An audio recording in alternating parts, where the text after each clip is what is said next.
Okay, I'm here with Abdul, Kareem, Nafi. You're an organizer with Black Lives Matter Cleveland. Um, as I said in the introduction, one of the ways that I started getting more involved in current events lately or since last year is because I was, honestly trolling people. And I guess that's one of the, that's kind of, it's kind of odd thinking about it, but I think that's how I met you. I was trolling somebody else that we both know, um, involved in a different organization that I think you know them. I don't know if you're with the organization, but um, it's kind of a real hard transition between going from a confrontation when you're really just arguing with somebody and trying to you know, get them to realize, kind of get them to your side and getting into discussion where you want to hear what they're talking about. Um, so let me start by letting you go ahead. Tell me about, let's say, about yourself and how you're connected with Black Lives Matter and how you got involved. So go ahead. Yes. So as you said, my name's Kareem. I'm an organizer with Black Lives Matter Cleveland, and I, for the most part, became involved in this movement um, because I found that a lot of what I saw on television was not representative of how I felt or how I thought. Uh, I find myself, or I believe myself, to be a logic-based thinker and type of person, and because of that, sometimes I would hear people, they just weren't using logic, or or they just weren't analytical enough, and they weren't critical thinkers. And so as a result, I felt that my voice wasn't being heard. And so the only way that you can make your voice be heard when you feel you're not being represented is to get out there yourself, because unlike many people think, just because a person has a podium, a mic, or a speaker from which to speak, black people aren't one monolithic entity, and that person does not represent all black people. You know what I'm saying? So, I just felt the need to get out there, and I've been out there ever since. I think the single, the two, or rather the two events that really got me off the couch, so to speak, would be the incident with Timothy Russell and Melissa Williams, the incident where the Cleveland Division of Police chased them and fired 137 bullets into their car, and they were unarmed. They didn't know if Melissa was a hostage or a passenger. They just shot bullets in that car. And so, and I'm not saying Timothy should have died, but they should have shown some pause just knowing that a passenger was in the car. And so, and no one ever brought that up. And that was one of the things that compelled me to come out, as well as what happened to Tamir Rice. People can argue the point about, well, he had a gun, and how were they supposed to know? Issue was before they even got to that point. And my issue goes with the fact that there is basic procedure that they didn't follow. They shouldn't have gotten up so close on him in the way that they did. So therefore, they manufactured the need or urgency to have to shoot. And and that's my issue. We don't even have to do, well, it looked like he was reaching for his gun or reaching for what they thought was a gun. We don't even have to go there. We can just, why did they put themselves in that position? They were supposed to take a safety position of cover, and for themselves, and have the bead on him, and they didn't do that. And so anyway, those that's my way of thinking. And I didn't hear that reflected a lot, in the beginning. Everything was so polarized on both sides, and so I felt compelled to be out here.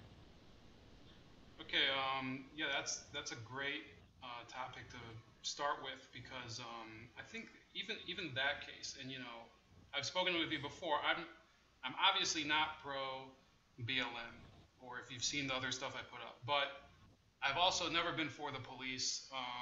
But even people that I know that are actually, they don't really care about hiding it. They don't like blacks, or they are pro police.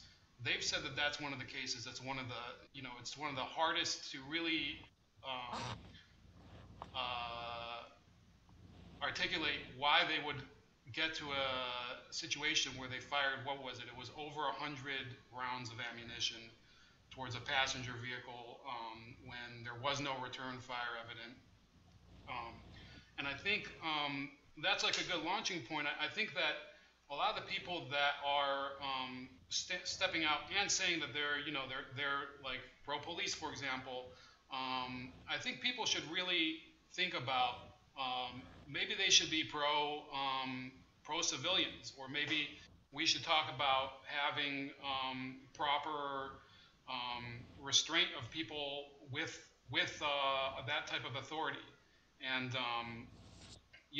because they are granted the power to enforce the law, things like that.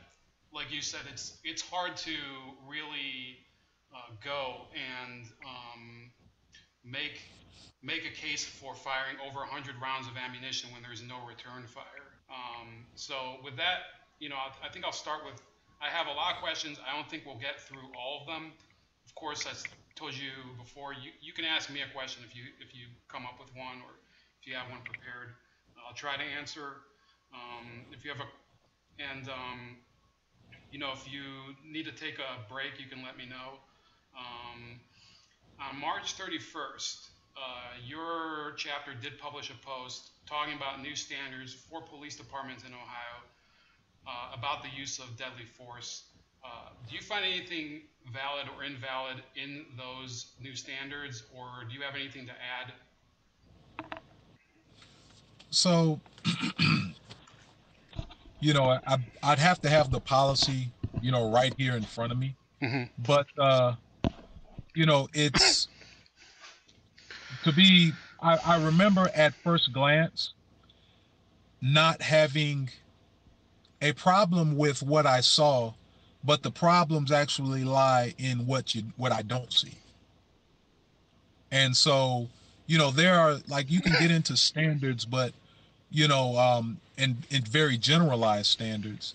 But what we need are more comprehensive and substantive standards. Like, for example, um, if you or I are in our workplace and we do major damage to property, to ourselves, or to another person, um, we are given a toxicology screening for insurance reasons, liability purposes. And that is something we never do with law enforcement. And that is something that we should do. That should be a general part of policy. But the police unions fight against that. Why is that? That's not logical. And and I know I'm preaching to the choir when I say this. Mm-hmm. But also, there are things like simple things when they got into the camera policy. You took it right out of my Uh, mouth. Keep going. so Yeah. when you get into the camera policy, I've been involved in those meetings since the very beginning. And just to show you how withdrawn they are and how disingenuous they are in regards to community input and participation, I've been telling them from the beginning, verbally and in written form. I've been asking them to put in comprehensive regulations in regards to cameras, like, for example, that the cameras, when there's a I believe it's a 90-second delay in which, as soon as they hit the record, it's on a loop. It doesn't cut on for 90 seconds. And so a lot can happen in 90 seconds. Their policy, one of the aspects of that policy is, well, when they begin to talk with someone, then they will hit it Well, I think that they need to have, when they answer a call, when they cut on their sirens, they need to, that recorder needs to come on. The dash cam as well as their body cam. And the reason being, just imagine the incident that happened to 12-year-old Tamir Rice. Uh-huh. Imagine if that had happened and we got some input into those officers' uh, state of mind and perhaps their intentions when they were pulling up on the scene. We could have heard and seen a lot. We would have been able to determine if that was premeditated murder, if it was negligence. But see, as long as that's not there, it's always this thing of you got to prove it. So just think about it. If the officer said, you know what, if Grombach looked over at Loman and said, "Now I'm going to show you how it's done. I'm going to get up here within about 3 feet of him, and you jump out and you blow his ass away." Mm-hmm. You see, if the cameras were on, as soon as they answered the call and said, you know, car 54 is on the way, and I think that's appropriate to idiots, Tootie and Muldoon. But anyway, uh, if they say car 54 responding to call in Cadell Recreation Center, they hit it. 90 seconds later, that thing cuts on then. And you know, then you get some insight into what their state of mind and perhaps what their intentions were. And just so you know, Taser Incorporated, the people that they got those body cams from, they cut on 90 seconds. That's the defect that's in that particular brand. I guarantee you somebody's pockets got lined for them getting that, because that actually is like was like the worst brand that they can get. It's the only one that has that 90-second delay. Yeah, I mean, that's like an interesting question. Like what you're bringing up, like off the top of my head, there's not much I can complain about if there's more evidence, like you're saying, if there's more footage. Obviously, the police union, they were against body cams to begin with. You know, if I was a police officer, you know, putting myself in this spot, there's, you know, obviously somebody who does want something to hide would not want footage of it or audio of it. There were a number of other arguments that they brought up. I didn't really understand their viewpoint, except for, you know, the obvious one, which is the union would oppose something that, you know, puts their people at like a more liable viewpoint, or liable situation. So yeah, I think that's something that we could both like I'd be interested to know like what material you have on in terms of your letters or whatever. I think, you know, we'll move on from there. That's like relevant both to the case that you talked about with Melissa Williams and with the Rice shooting.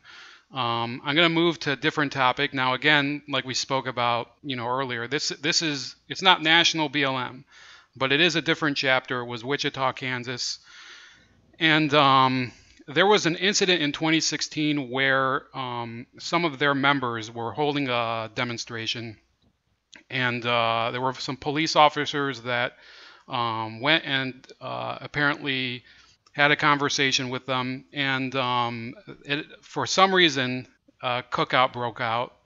Now, that BLM chapter was actually decertified by National BLM. Now, I'm not telling you whether to say whether that decision was good or bad, but how much and in what manner would you say it is acceptable for BLM activists to interact with police officers? So, well, I can bring your attention to a proposed situation here. There was a an artist, photographer, who had a display that he wanted to put up, but he wanted to take pictures first, of course. And it was called Black and Blue Side by Side. And I was invited months in advance. Then they were finally having it. The guy was just, you know, he never got my phone number. The people never gave him my number, but the emails just kept coming. And, I was not interested. And I told him I was not interested. And it wasn't up for debate. And it was for two reasons that I was not interested. One was that there is a sentiment amongst us nationally that we're not to give legitimacy to the police when, in that form, when the police are in fact not and have not and will not give legitimacy to us. They're the ones with a problem. We're a reaction to the problem. They're the ones with a problem. They've yet to admit that they have a problem. Okay, but you say that. I'm sorry to cut you off, but you say fine. that, but are you saying recognized as an organization or recognized as I'm assuming as an organization because it's well publicized that BLM, I don't know about meeting with police or police nationwide, but remember police departments are local. And you've been invited, like reps of your organization have been invited to the White House. They've met with people from the Justice Department.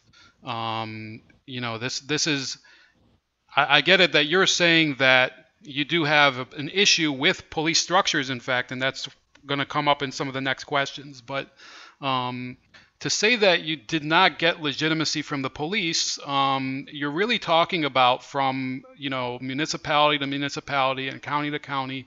You're talking about different bodies. So I mean, not to go down. Not so much so. What I'm speaking of when I talk about legitimacy, I'm speaking of validation or recognizing the necessity of this movement. Okay. And so what you keep hearing, what we've heard locally from from the polarizing individual, that fathead Steve Loomis, or from what we hear from Donald Trump, or even Attorney General Sessions, we hear them talk about this false narrative in regards to police. They talk about this false narrative, and they're speaking about us. They're speaking about our movement against police brutality, being either pro reform or just pro abolishment of policing as we know it. Well, that's exactly the point. And I think, I don't know if we can stay on this for too long. I'll let you get to your second point. I know you had a second point before that, before I cut you off the first time. But, Donald Trump, me personally, there's a number of topics where I disagree with him. Of course, there's a lot of topics where I thought he was better than Hillary Clinton. But, for example, the police union, and I bet BLM did object to it. The police union here did endorse them. But the problem I see with this, okay, is that your organization is also cooperating, correct me if I'm wrong, with the SEIU. You're cooperating with other unions that are state affiliated. So my question to you is, based on that, I mean, you're cooperating with state workers, okay? The police union are state workers too. They have to push their agenda. And their agenda is to, have their jobs A, exist, and B, to have it under the terms that is good for them, right? So to me, I don't really see a valid complaint there. You have to remember these are people. They're looking. I'm somebody. I'm kind of a cynic. People are going to look after their own interests. I know BLM has an interest to look after for, its community, its members, the movement as a whole. I don't expect them to, just be fair and balanced because they're a movement. But, when I hear that, these people were campaigning and that was their position. And like it or not, they said that they were opposed to what you wanted. So, I mean, it's your floor. So, to compare law enforcement and unions to that of the SEIU, I think that the similarities stop at that they represent a body of employees. That's it, because one body of employees, uh, the SEIU never had the Department of Justice come in, investigate them, and find a pattern and practice of Fourth Amendment right violations. And so therefore, there's a fundamental difference. So when you're a union and you find egregious violations, constitutional right violations, and you still represent them, you still have their back. Yeah, but Kareem, there's a huge difference. Did the union commit the Fourth Amendment violations, or did the people that it represents commit the violations? Because it's two different things. And I'm not trying to be lawyer here. Okay, my dad wanted me to be a lawyer. I hate it. I'm not going to try to be a lawyer. I'm just saying that. And the SEIU, by the way, I know people that I know people that are close to me. They're in unions, and they talk to me. A union's job, part of it is to defend the people that are members of it that do things that violate whatever laws they are, including constitutional violations, constitutional amendments. So, I think I can accept that you don't like Steve Loomis, you don't like the police union, you don't like the police departments. I don't see how you can object, though. If he has an opinion, he has to represent his own guys. If he didn't represent his own guys, he wouldn't be the union chief, right? Oh, I have no problem with him necessarily representing his guys. What I have a problem with is two things. One, I have a problem with the fact that he is, for example, holding a position. He's a commissioner in the Cleveland Community Police Commission, that body that's supposed to be helping to draft rules, guidelines, and such for police to govern themselves. And so understanding his union oath to always look out for the good of his brother and sister officers. Yeah. That's a conflict of interest right there all day. Yeah, but Kareem, again, the commission, if I remember the history, they wanted a union rep on it. So either you want that's not true. So if you want it that way, okay. So if you're saying I'm wrong, okay, I'll look it up. I'm not gonna say that I know more about it, because you go to these meetings. I don't go to these meetings. So if there's a little problem with the camera. No, I stand corrected. They wanted someone from each union, which would be the FOP, the CPPA, and they wanted representation from the Black Shield. But they did not.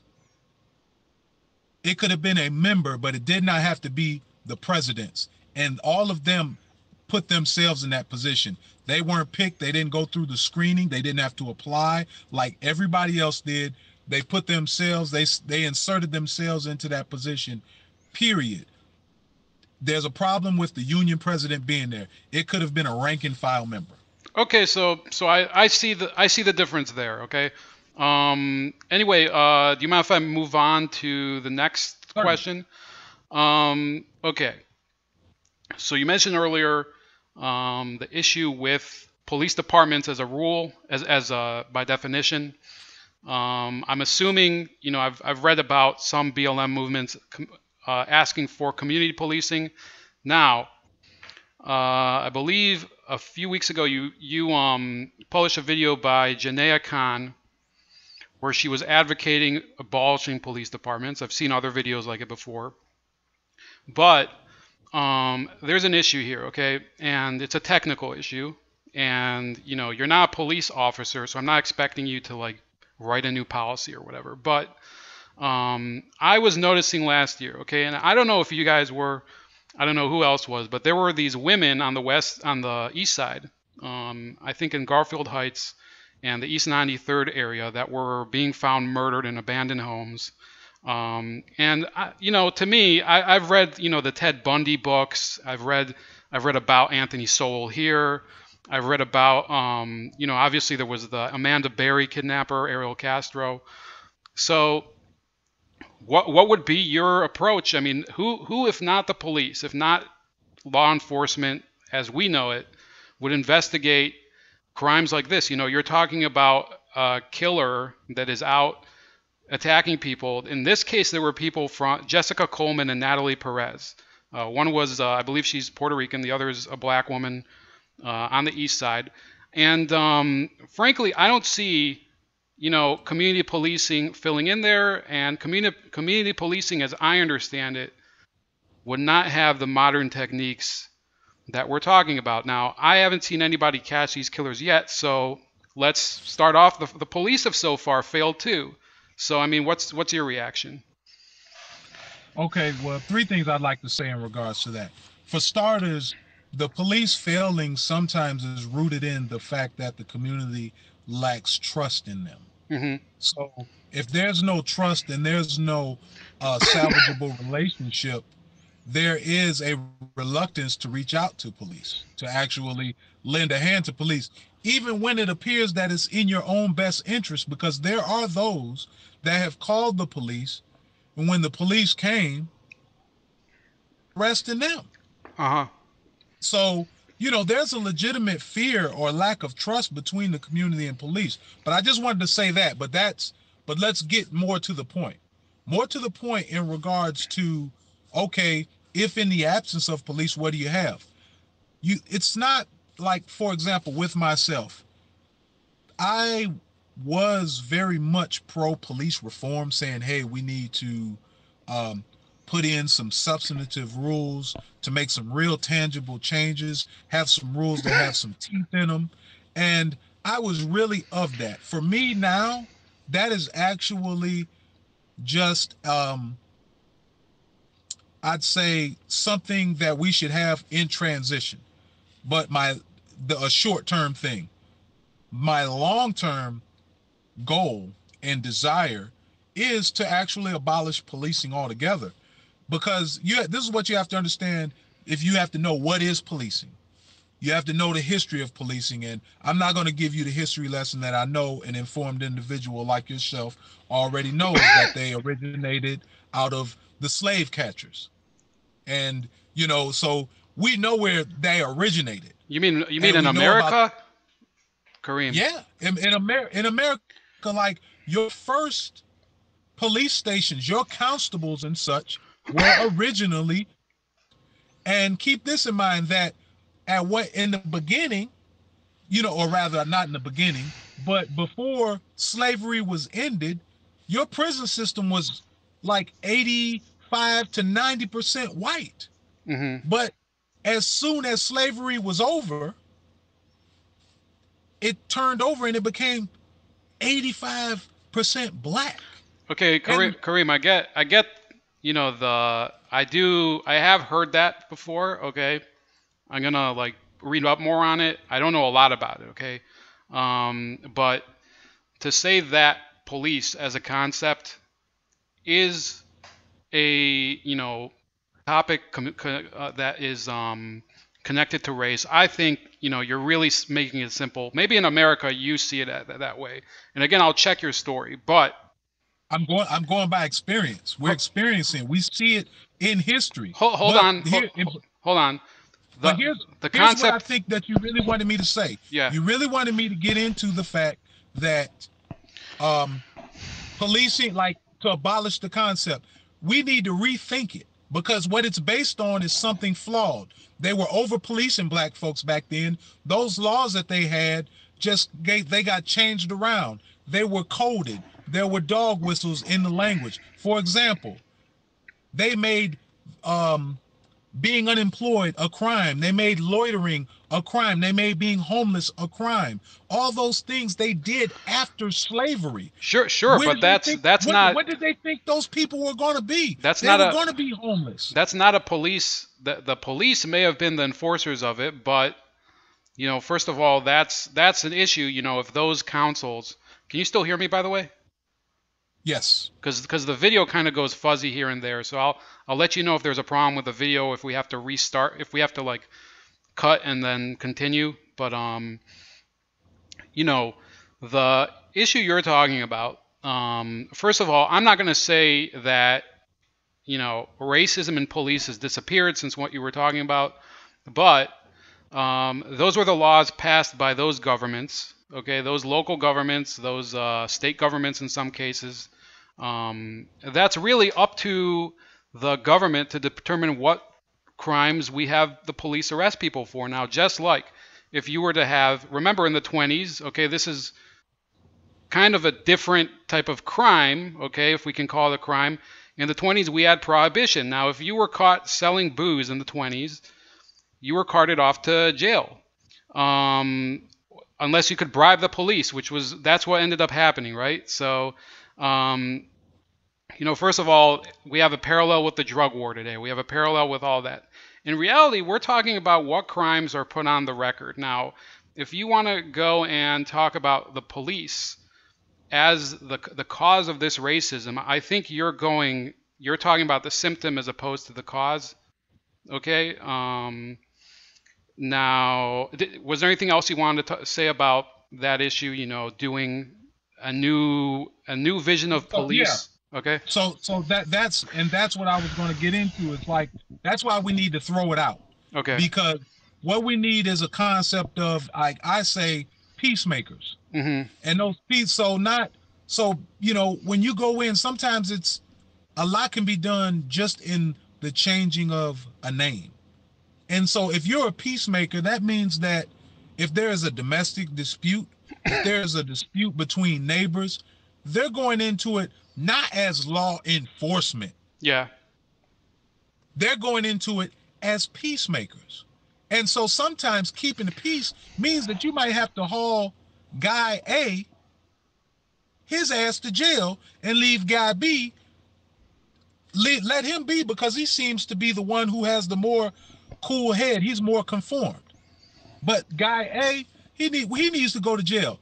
That's not an issue of law enforcement. That's an issue of being a peacemaker. But we need to change a lot of the rules. We got to dump the rules that we've had, because many of them are rooted in past rules that go back to pig laws and such. Okay, that's really, I think you and me, we're kind of showing you have priorities in that sphere. I've never had, in my family, not to get into it, but we know of instances of domestic violence and whatever.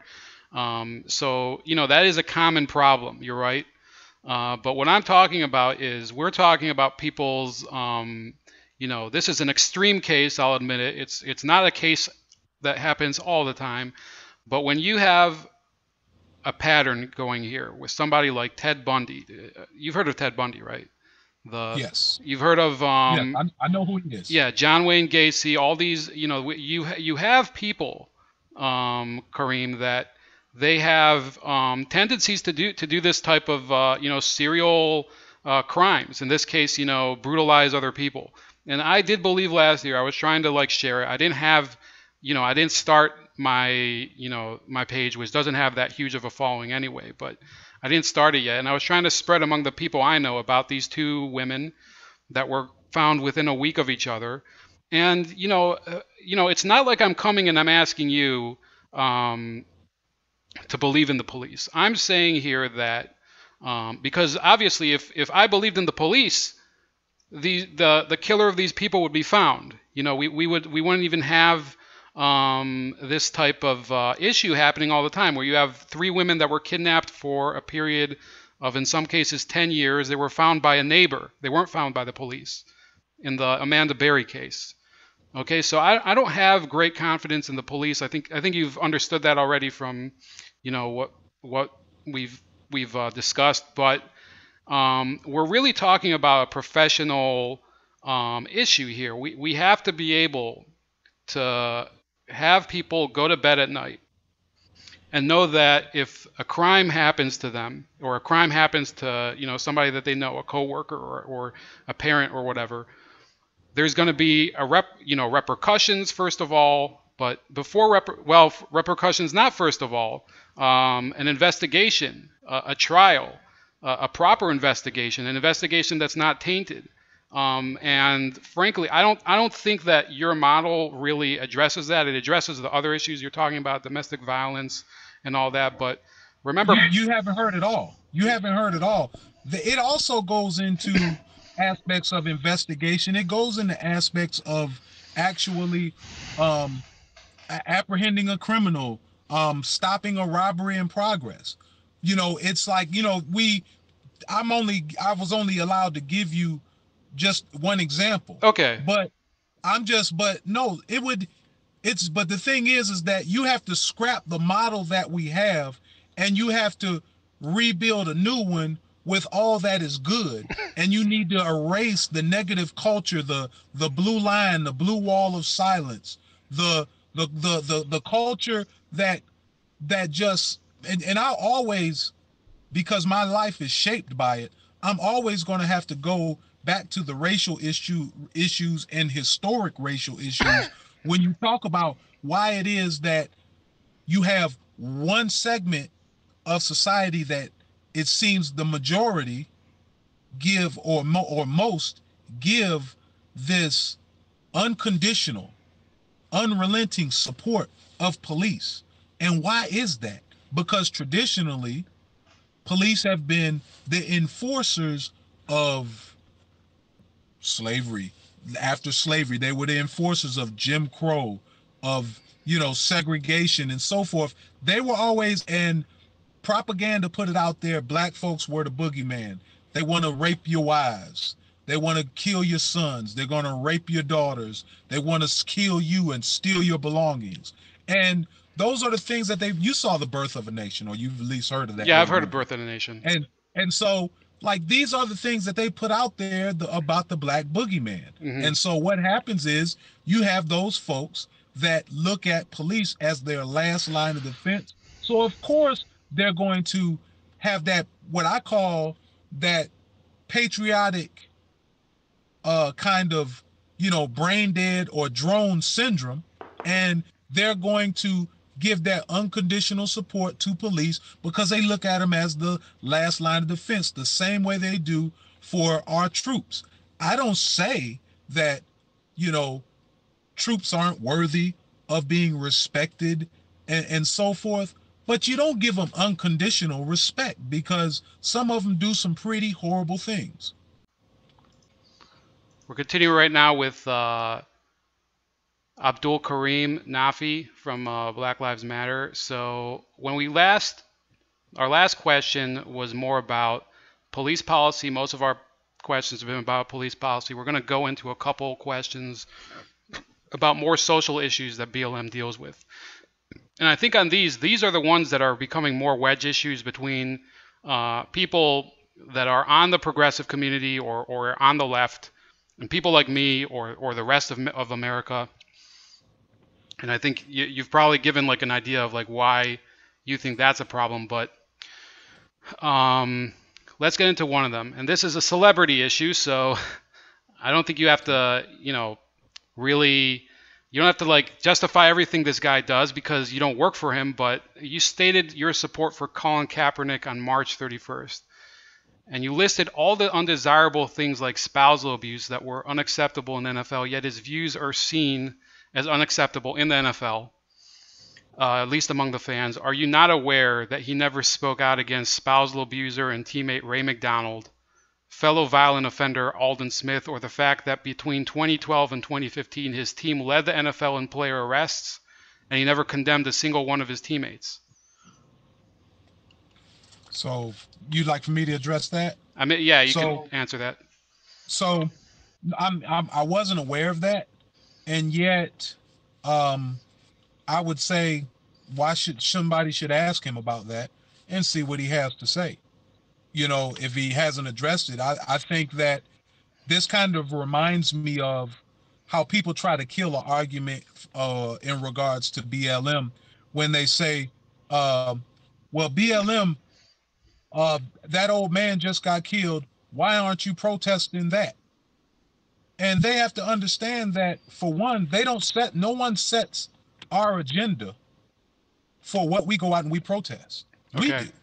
And that's firstly. Secondly, we we hone our activities to go at particular instances or incidents, and that's what we do. So what he felt a calling to do and what our calling is to do, it might not be to address what people like to refer to as black on black crime. Ours, in at least not via protest, because we do address it, but we don't do it via protest. We address that in another way. We do things within our community, but we also do things trying to change policy and change things that are going on within the city that's going to help our community and stop those symptoms, because those are only symptoms that we're looking at. We're trying to get to the root cause. Okay, but Kareem, Go ahead. so that's fine. I mean, I understand what BLM is doing with their core agenda, with their agenda in the communities. We're still talking about commenting on a issue with a public figure here. And what I saw, first of all, let me show you. I do have a bias here. You know, you can see Texas Stadium behind me. So I hated Colin Kaepernick before this, and what am I supposed to say? I'm a Dallas fan, so I'm not going to defend him. But with him, there was an issue where, first of all, his statement. Okay, he started with a statement, and a lot of people did, especially in the media. By the way, a lot of people in the media, in the establishment sports media, went out and they went to the bat for him. And I think they went to the bat for him because they thought that he represented their opinions. You know, Stephen A. Smith, for what was it, 3 months, was basically, kissing Colin Kaepernick's ass. When he found out that he didn't vote, suddenly he had a change of heart. I thought that was a dumb reason to abandon the Kaepernick party. But one reason that I found it like very, angering for me, was his comments and his waffling on the Fidel Castro issue. He talked about a number of things that I actually wrote an article about that are myths about Fidel Castro's loyalty to the same cause as black communities. I can actually send it to you if you want. I mean, I'm not expecting you to know all of the topics I wrote about, because they're buried deep in the, not even in the media. You really have to research them. I could send it to you. So with Colin Kaepernick, I think a lot of people took issue with the fact that he was coming to them and he was saying to them, look, I'm here and I'm having a fight with Chip Kelly, and I don't want anybody to know that I'm belly aching over being the backup quarterback.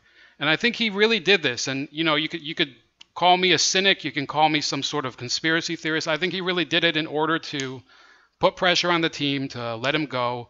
I think it was a completely misinterpreted gesture by the media.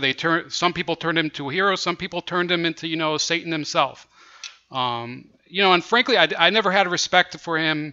But before that, I didn't really have an opinion on him personally. After what he did and the situation as I read it, and the Fidel Castro issue, I could never respect him even to the smallest degree. And then you see, Kareem, that after the protest ended, after the season ended, he said he would be willing to stand for the flag. Has anything changed in your opinion as regards the issue of police violence in America? Has anything changed? I think, from the start of this interview, you've said pretty much that it's gone the same. I've seen other posts of yours that says that nothing has changed. So, you can give a reaction to what I said, or you can give any questions. That's really something that I kind of researched myself. And go ahead. So, in regards to him not making comments about other folks, like I said, perhaps he didn't feel a calling to do so. Mm-hmm. In regards to if he was actually feeling what it was that he was like, if he was sincere, if he was in fact genuine, or if he was disingenuous. Okay. In regards to the protest. in regards to that, to be quite honest, I personally believe that it was genuine, because you're talking to someone who, before he did it, if you were to go on my Twitter account, you'd see where I posted something a couple years back talking about how um, I did not feel the same patriotic fervor that others feel, and therefore, I did not feel compelled to stand. So this is something that has been going on with me. Okay. I've been, and so I felt what I knew what he was talking about when he did that. I felt a connection. So now to take it a step further, do I think he, in regards to his sincerity, I can't think of the young woman's name, but it was pointed out to me that the woman whom he's dating or that he's engaged to is actually a person who's very socially conscious. Hmm. And so therefore that may have been a bit of influence in him, and then to take it a bit further, because besides the fact that she might have opened his eyes, I also have to look at the fact that after the fact, I'm looking at what he's doing. He's putting his money where his mouth is. This was more than a pastime. This guy is donating tons of money. He's given of himself and his material possessions to the cause of racial equality, and of racial injustices. And I see a man that screams to me sincerity. Okay, so I think we've understood. I know now, given what you said about your own statement about the flag, um, you said that you don't stand for it. So you do have like a personal identification with what he did that goes before the protest anyway. Um, but I think we've established, you have my perspective, the cynic's perspective on this, which is often the case. And, I think in your case, you're saying it was a conversion to a point of view. So, I think we can leave it at that. I don't think like us debating Kaepernick is really gonna, we can't solve the mystery of his mind. Um, and I know we don't have all the time in the world. So let me try to get through a couple more. We might have to do a different session, a different time. Your movement, so far as I know, I'll have to send you the source. It does oppose the school voucher system.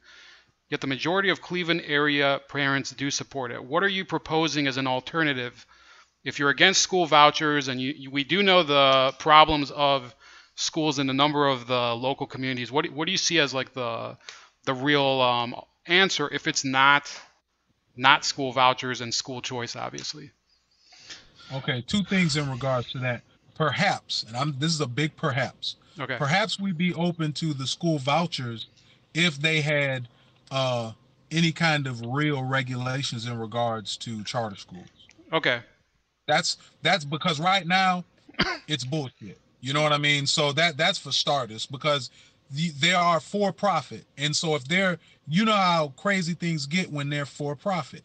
People are looking to they cut corners because they're looking to try to make money, and so therefore putting out top material, you know what I mean, is not always in their agenda of what they want to do. So Okay. that's the first thing in regards to vouchers, to say maybe we would be for vouchers. But here's the thing. Um, the other thing is this right here, is that we need to fix the school system so that there's not necessarily a need. See, the vouchers are a way for people to run away. Oh, there's a problem over here.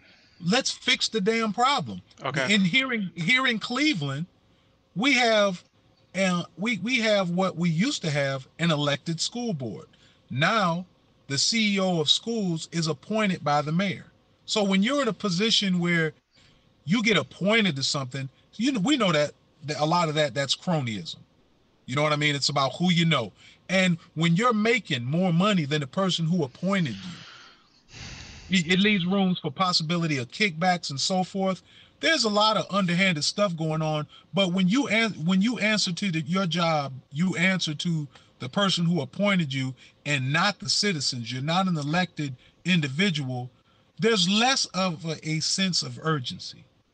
And I feel that if we fix that and do some other things within the school systems, and we've been hashing out some things within our organizations in regards to that, but we there wouldn't be a need for this vouchers. There would just be a thing of, uh, I used to go to school in another state, and it was as simple as applying. As long as you were in the same county, it was as simple as applying to go to another school.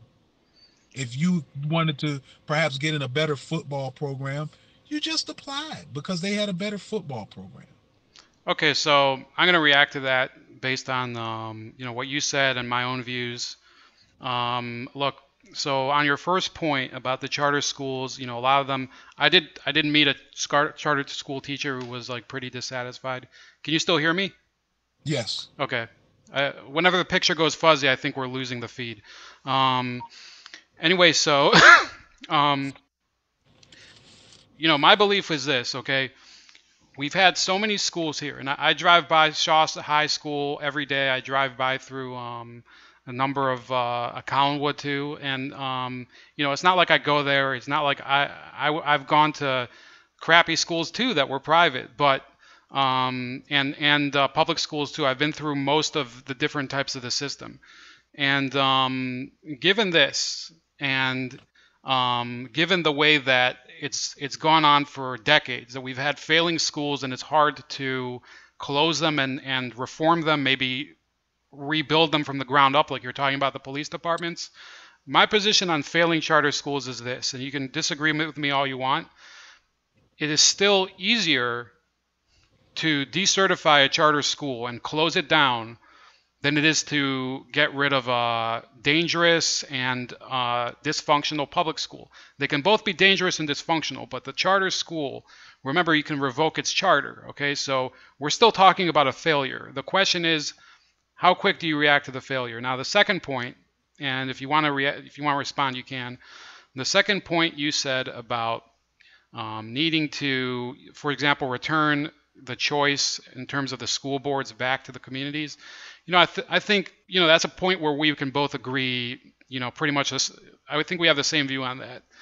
The point about fixing the system that exists is, to me, you are kind of jiving with a lot of people that they see it as this. It's basically the education system is the state equivalent of a too big to fail bank. And I'll explain why. In a lot of the European countries, now I know we both have a friend who's a huge friend of Bernie Sanders, okay? And I'm not, okay? And that's a different discussion. I'm not going to get into it, but he's always talking about models in Europe. And in Belgium, for example, they do have charters. Belgium has a more diverse population than in the past. It's not as diverse as in America. And they're pretty high towards the top of the metrics in terms of educational achievement. So here's the idea that okay? A lot of people are saying, what are you going to do about the worst kids, the kids that have the least money, and they're not going to be accepted into charter schools, or their vouchers don't make up the sum to get there? To me, I think that, first of all, this is like you say about people that they gripe about BLM. Why don't they complain about this? Why don't they complain about that? This is complaining. They're trying to hold their student population hostage. The administrators are doing this. The teacher unions are doing this because they know they have an industry that's been a consistent failure. In Detroit, okay, people say that the charter schools ruined the public school system. I don't think that's true. Before the charter schools, they weren't that good either. Okay, the charter schools are a reaction to government failure. They're not some sort of evil plot. So, I guess, do you want to say anything more on that, or do you want to move on? No, I mean, I agree that charter schools are a reaction, but like I said, it's like, what the biggest problem we have going on in this country is that we keep addressing symptoms, but we're not addressing causes. And I think that if we fix the damn schools, if we stop our federal government as well as our state and local governments stop letting the school systems, education be the first place they go to when they want to make cuts, or divert funds. If we can get them to stop doing that, Yeah, but you know, Kareem, you're saying basically, and this is a comment that I hear from a lot of people. You're saying the money will solve the issue. For example, that's part of it. that more That's funding will. But I can tell you from experience and from hearing, I've read books by educators that and the district I live in, when you give a district funding, okay, they will use that funding, and once they get it, you have no more control. They'll levy as many times as they need, because they know that they can go and say to the parent, look, we have your kids. We have your kids, Kareem, and we're gonna, if you don't deliver the money, they're gonna get a shitty education. That's their tactic. It's been their tactic for years in this district I live in. They've passed levy after levy since 1977, and the school district's performance has gone down. Now it's at the bottom of the state. Cleveland Heights, University Heights has one of the worst performances in the state. So to me, okay, and I get it that maybe you come from a different ideological perspective than me, but this to me is the biggest. Well, it's not the biggest fraud, because I'm obsessed with Obamacare, but it's one of the biggest frauds that people are being told by their districts, by the teachers unions, by national bureaucrats, by the Common Core people, by the textbook vendors. And honestly, I do feel that more choices is the better alternative. So, do you have time for any more questions, or would you like to I think I'm comment? gonna have to pass. We'll agree to disagree on that one, on Sure. that last one. Yeah. But It won't yeah, be I'm the only gonna have to thing. pass. It Yeah, won't I'm be. gonna have to pass. We can do this again though. Okay, so I'll conclude now. It's been great. Honestly, it went better than I thought, because I thought, for example, that on a number of questions maybe you wouldn't really want to comment, because obviously you're not responsible for them. But I think at least we're trying to really talk about the issues that are framing, the real problem, instead of just the issues that people have with BLM or that BLM has with society. We're talking about, issues with our communities and with the school systems, and even with a former quarterback for the 49ers. So I think we covered a lot of ground today. So thank you. I know you didn't really get any, you didn't. It's not like this is going to be on Larry King or anything, but you're my first interview, and it's been a great one. It's good to start on the right foot. All right, so just make sure you invite me back on the anniversary show when you're looking back 50 years from now. Hey man, it might be that you're going to be the only. If I can't convince anybody else to come on, you might be the only guest. Well, you know what? We gotta get our buddy, our mutual friend. Maybe he can do an interview with you, but you gotta promise not to do any more of those Care Bear gifts. Oh, was that what did it? Oh my God! Listen, that is what made me say I'm dealing with a troll supreme. I All had right. to, I had to bow down to you on that one. The timing of it was perfect. All right. Well, I can't. We'll leave on the compliment, and if he has any, if he wants to reach out, if he has any comments on this or anything, or if you want to set something up, I think we'll see. We'll see what the next step is. I think we have more questions for you though, so we'll see what happens. Have a great night, Kareem, and say hi to the family. I know that they were sleeping last time, so have a great night. All right, thank you, brother, man, and thank you for having me. You're welcome. See you All back. right, see you online. Bye. Bye bye.